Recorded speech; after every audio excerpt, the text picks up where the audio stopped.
আসসালামু আলাইকুম। সবাই কেমন আছেন? সবাইকে অফুরন্ত বিকালের শুভেচ্ছা, শুভ বিকাল।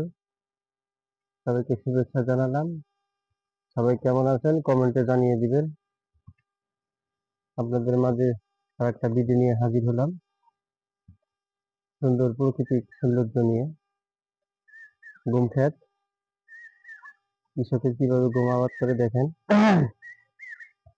অনেক সুন্দর একটা পরিবেশ। অনেক মনোমুগ্ধকর একটা পরিবেশ। পরিবেশ দেখলে মন জুড়িয়ে যায়। দেখেন এমন একটা পরিবেশ সেটা দেখলে মনটা জুড়িয়ে যায়। পাশে হলো গুমখ্যাত।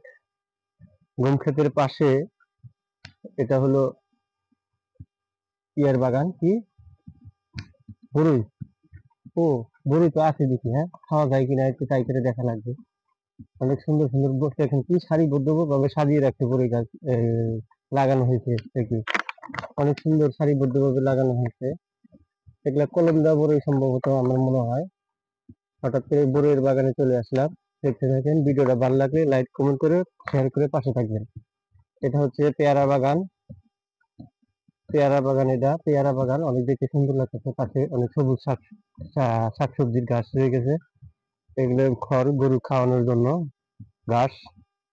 চারপাশে এক মনোমুগ্ধ পরিবেশ। মন চায় মনটা ছুঁয়ে যায়, প্রকৃতির কাছে হেরে মতে যায়। আল্লাহ কিভাবে সৃষ্টি করছে প্রকৃতিটা দেখেন। আল্লাহ সৃষ্টি ভাবলে মানে কি বলবো আর, সেটা বলার মতো না। এই যে পাশে হচ্ছে ভুট্টা ক্ষেত, হাইব্রিড ভুট্টা গাছের চারা। পাশে গম ক্ষেত। এই আবার চলে আসা বলে আমার এক বাগান, সেটা হচ্ছে বেগুন। বেগুন গাছ।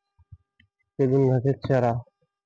এটা হলো ধান গবেষণা মাঠ, কীটতত্ত্ব বিভাগ, DRIB গাজীপুর। আচ্ছা ঠিক আছে, ডিভিশন অফ বায়োলজি গাজীপুর। আপনাদের মাঝে এরকম যেন ভালো ভালো ভিডিও নিয়ে আসতে পারি, সেই আশা করে প্রয়োজনীয় ব্যাপার।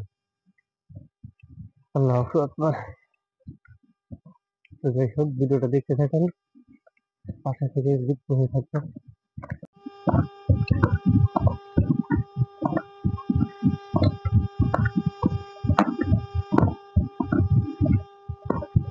ভুট্টা ক্ষেত।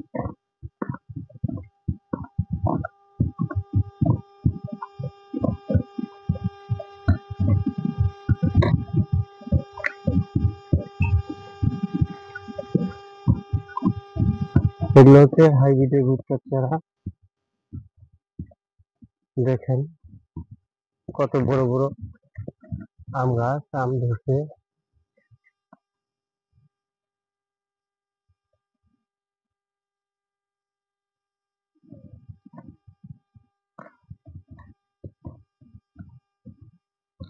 লাভ।